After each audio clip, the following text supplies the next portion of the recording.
ممانعت جیسے گردن وغیرہ کی مسا وسا، یہ جائز نہیں ہے، یہ نبی سے ثابت نہیں ہے۔ ربانی صاحب، آپ کی دعوت و تبلیغ کے ذریعے سے کتنے ہی نامی مسلمان سچے مسلمان بنے ہیں۔ میں آپ سے درخواست کرتا ہوں کہ میرے ابو کو اور کتاب اور سنت پر چلنے کی اللہ تعالیٰ سے دعا کی۔ اللہ تعالیٰ ہم سب کے والدین جو انتقال کر گئے ہیں، اللہ ان کے اوپر رحم فرمائے، ان کی مغفرت فرمائے، اور جو زندہ ہیں اللہ تعالیٰ ان کو جو ہے موت آخری لمحے تک صراط مستقیم پہ چلنے کی توفیق عطا فرمائے اور انہیں ہدایت عطا فرمائے۔ جزاک اللہ خیر۔ تبلیغی جماعت کی شرعی حیثیت قرآن حدیث کی روشنی میں کیا ہے؟ وہ بھی نماز کی دعوت دیتے ہیں۔ ابھی شیخ نے بتلایا کوئی شرعی حیثیت نہیں ہے، بلکہ نماز کے لیے جماعت بنانا، جیسا کہ شیخ نے فرمایا کہ یہ گمراہی ہے، تو یہ نماز ہی بیچارے، اولاً سب سے مین چیز توحید ہے، دعوت اللہ توحید ہے۔ توحید ہی جب آدمی کے پاس نہ ہو تو جو خود گمراہ ہو، کرا رہبنی کرت، تو دوسروں کی کیا رہنمائی کرے گا؟ اس لیے ایسے لوگوں کو جو گمراہ ہیں دعوت دینے کا حق نہیں پہنچتا۔ جو دعوت اللہ نہ کریں انہیں دعوت دینے کا حق نہیں پہنچتا ہے۔ اور نماز کی دعوت سب دیتے ہیں، نماز کی دعوت دینا کوئی زور نہیں ہے۔ گزارش خدمت کی ایک صف پوری ہو چکی ہے، پھر ایک آدمی آیا اور وہ ایک آدمی آگے سے کھینچ لیا، وہ آگے کا صف ٹوٹ گیا، کیا ایسا کرنا بہتر ہے یا وہ اکیلا نماز پڑھے؟ ایسا کرنا حرام ہے، جائز نہیں ہے۔ ایک آدمی پہلے آیا ہے، وہ اگلی صف میں ہے، اور وہ پہلی صف کی فضیلت پا رہا ہے، اللہ کی رحمت سے مستفید ہو رہا ہے، آپ آخر میں اعلیٰ حضرت آ کر پیچھے سے اس کو گھسیٹ کر آپ اس کو رحمت سے محروم کر کے اپنی نماز درست کر رہے ہو، یہ جائز نہیں ہے۔ یہ ہمارے ہاں جو کرتے ہیں یہ غلط ہے۔ البتہ یہ ہے کہ وہ انتظار کرے کہ کوئی آدمی آئے تو اس کے ساتھ نماز پڑھے، اکیلے بھی کھڑا ہو کر نماز پڑھنا اس کے لیے جائز نہیں۔ البتہ یہ ہے کہ جب جماعت ختم ہونے والی ہو، کہ ابھی ختم ہو جائے، کوئی نہیں آیا، تب نیت باندھ کے اپنا پڑھ لے تو انشاءاللہ تعالیٰ اس کی نماز ہو جائے گی، لیکن وہ انتظار کرے، دیکھے کہ کون آیا، کوئی آ رہے تو اس کے ساتھ کھڑا۔ خوشبو کے لیے اسپرے استعمال کرنا کیسا ہے؟ جبکہ ہر اسپرے میں الکحل استعمال، اصل میں الکحل کی جو شکل ہے وہ تبدیل ہو گئی، خلاص وہ اس کا حکم کوئی حرج نہیں ہے، اس میں الکحل خوشبو ہو گیا، اس میں حرج نہیں ہے، وہ آپ استعمال کر سکتے ہیں۔ نماز میں کثرت عمل سے نماز باطل ہو جاتی ہے، براہ کرم واضح طور پر بتائیں کہ کثرت عمل کتنا عمل ہے؟ جیسے کہ فون وغیرہ استعمال کرنا، ماشاءاللہ فون وغیرہ تو یہ تو کثرت عمل میں ہے کہ آدمی ٹیلی فون استعمال کرے، کھانا کھائے، پانی پیے، انٹرنیٹ بیٹھ کے دیکھے موبائل پر، کس کا موبائل آ رہا ہے، کس کو سوئچ یہ جائز نہیں ہے۔ البتہ یہ ہے کہ نماز پڑھ رہا ہے، گھنٹی اول پہلے بند کر لینی چاہیے، لیکن اگر سوئچ آف کر لینا چاہے موبائل سے، لیکن اگر نہیں کیا، اتفاق سے بھول گیا، تو یہ بھی نہیں ہے کہ چھوڑ دے، رننے رپے رنوں چلتے رہیں اور لوگوں کی نماز ڈسٹرب ہو، نہیں، اس کو چاہیے کہ فوری طور پر اس کو بند کرے، تو سوئچ آف کرے اسے فوری طور پر، ٹھیک ہے۔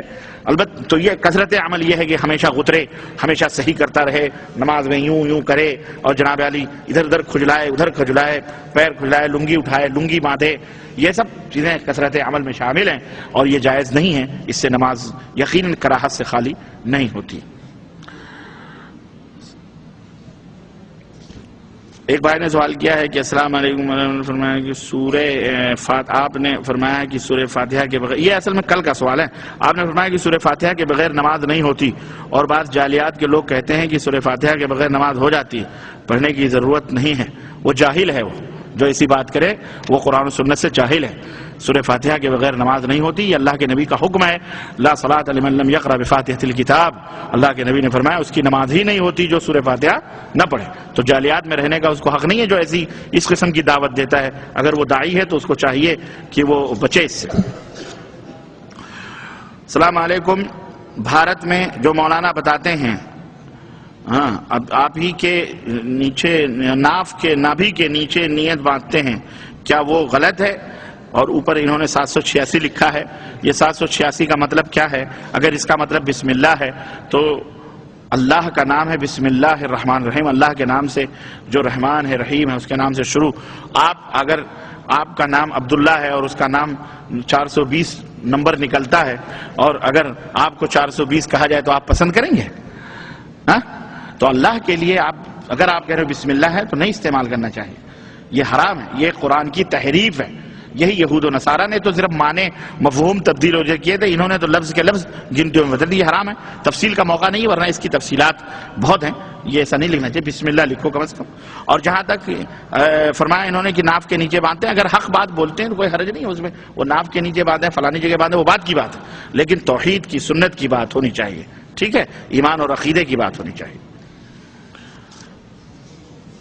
داڑھی رکھنا فرض ہے یا سنت ہے؟ داڑھی رکھنا فرض ہے، کیونکہ اللہ کے رسول صلی اللہ علیہ وسلم کی خدمت میں کچھ لوگ آئے تو ان کی داڑھیاں مڈی ہوئی، مونچھیں بڑی بڑی، تو آپ نے فرمایا کہ یہ کون لوگ ہیں؟ تو ترجمان جو تھا بیچ میں انہوں نے کہا کہ ہم قیصر روم کے دربار سے آئے ہیں اور ہمارے رب روم نے، رب ان کو بادشاہ کو رب سمجھتے تھے وہ، ہمارے رب نے ہمیں داڑھی موڑنے اور مونچھوں کے بڑھانے کا حکم دیا ہے۔ تو آپ صلی اللہ علیہ وسلم نے اپنی داڑھی مبارک پہ ہاتھ پھیرا اور فرمایا الحمدللہ ہمارے رب نے ہمیں داڑھی رکھنے کا حکم دیا ہے۔ تو داڑھی رکھنا صرف نبی ہی کی سنت ہے، اللہ کا حکم بھی اس حدیث سے پتہ چلتا ہے، تو اس لیے داڑھی فرض ہے۔ یہ سنت سمجھ کر اس کو قینچی یا اس کو جو ہے کیا کہتے ہیں استرے مت مارو، حرام ہے یہ، اور استرے مار کر اسے گٹر میں پھینک دے تو حرام ہے، حرام۔ مسلمان ہو صحیح ڈھنگ سے داڑھی رکھو۔ اب یہ نہ سوچو فلانے بڑے بڑے لوگ داڑھی نہیں رکھتے، تو بڑے بڑے لوگوں کی طرح آپ ہیں؟ بڑے بڑے لوگ تو بادشاہ اور حاکم اور پتہ نہیں کیا کیا ہیں، ہم تو فقیر کے فقیر در فقیر ہیں۔ تو اگر یہی سوچنا ہے تو آپ بھی بادشاہ بن جائیں ہیں؟ واہ، نہیں، غلط بات ہے۔ کیا پیپسی کولا سیون اپ پی سکتے ہیں؟ اگر آپ کو شوگر نہیں ہے، مریض نہیں ہے، زکام نہیں ہے تو پی سکتے ہیں، کوئی حرج نہیں۔ ساسیہ بھی ہوتی ہے شیخ آپ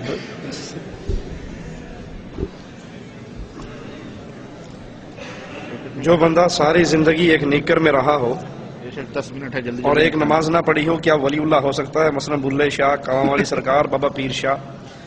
جو بندہ ساری عمر ایک نکر میں رہا، کچھے میں رہا، اور اس نے نماز بھی نہیں پڑھی، وہ ولی ہے، لیکن اللہ کا نہیں، شیطان کا۔ وہ ولی ضرور ہے لیکن شیطان کا ولی ہے، جس کے بارے میں ہمارے ہاں کہا جاتا ہے، انڈیا پاکستان کی سڑکوں پہ چلتے ہیں نا سب کچھ اتار کے، تو کہتے ہیں انہوں نے کچھ نہیں کہنا، پہنچی ہیں سرکاراں نے، وہ واقعی پہنچے میں ایک دھکے کی ضرورت ہے، پہنچ جائیں گے۔ دوسری بات بڑی عجیب ہے، یہاں ایک سوال اس کا بھی آیا ہے کہ ٹوپی، آج کل اپنے آپ کو اہل حدیث کہنے والے بغیر ٹوپی کے نماز میں کھڑے ہوتے ہیں، کیا ٹوپی نماز کی زینت نہیں ہے؟ اب اندازہ کرو کتنی عقل ان کی، جی کتنی عقل ان کی ماری ہوئی ہے۔ اگر کوئی سر ننگا کر کے نماز پڑھے تو کہتے ہیں بہت گستاخ ہے، اس کا سر ننگا ہے، توہین کر رہا ہے، اور جو سب کچھ ننگا کر کھڑا ہو جائے کہتے ہیں پہنچی ہیں سرکاراں نے۔ جس نے صرف منڈی اپنی ٹنڈ ننگی کی وہ گستاخ، اور جس نے ہر چیز ننگی کر دی کہا یہ پہنچی ہوئی سرکار، یہ بڑا اولیاء اللہ میں سے ہے۔ تو یہ شیطان کے ولی تھے، یہ اللہ کے ولی نہیں تھے۔ اللہ کے ولی کا لباس رسول اللہ صلی اللہ علیہ وسلم نے بیان فرمایا، وہ اپنا سطر ڈھانپ کے رکھتے تھے، ان کا دل مسجدوں سے لگا رہتا تھا۔ میرے ماموں دیوبندی علماء میں سے ہیں، وہ کہتے ہیں نبی کے وسیلے سے دعا کرنی چاہیے، قبول ہوتی ہے، کیا یہ صحیح ہے؟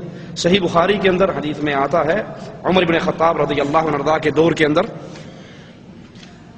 عمر بن خطاب رضی اللہ عنہ کے دور کے اندر قحط ہوا، تو وہ نبی کے چچا کو لے کر آئے اور کہا اللہ جب تک نبی زندہ رہے وہ ہمارے لیے دعا کرتے تھے، اب وہ فوت ہو گئے، آپ کے پاس آئے، آگے اب یہ ان کا چچا ہے، یہ دعا کرتے ہیں ان کی قبول فرما کر ہمیں بارش عطا فرما۔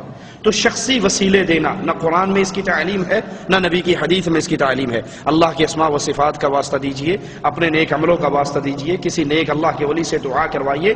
یہ جو ہے واسطہ پنجتن پاک کا، واسطہ صدقہ حسین حسن کا، یہ تمام چیزیں اسلام کے اندر ناجائز ہیں، حرام ہیں یہ طریقہ۔ اور اگر کسی کے پاس جایا جائے اور اس سے کہا جائے کہ آپ ہی ہمارے لیے، ہماری سنتا نہیں ہے اور آپ کی موڑتا نہیں، سیم یہی عقیدہ ابو جہل کا تھا، ما نعبدهم الا ليقربونا الى الله زلفى، ہماری آپ کے آگے آپ کی اس کے آگے، ہماری سنتا نہیں ہے آپ کی موڑتا نہیں ہے۔ تو یہی عقیدہ مشرکین مکہ کا تھا اور یہی عقیدہ آج کے مشرک کا ہے۔ دعوت کا صحیح طریقہ کون سا ہے؟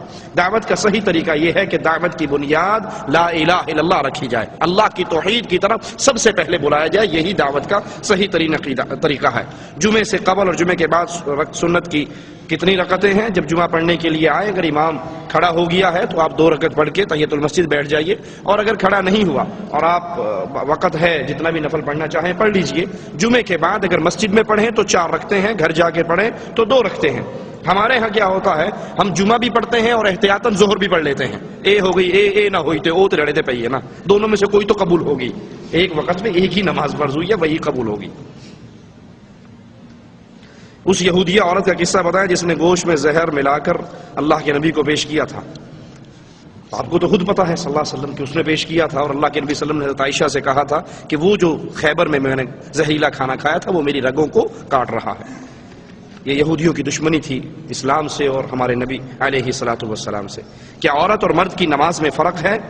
عورت اور مرد کی نماز ایک ہے، صلو کما رأیتمونی اصلی، یہی عائشہ کو حکم تھا رضی اللہ تعالی عنہا، اور یہی صدیق اکبر کو حکم تھا۔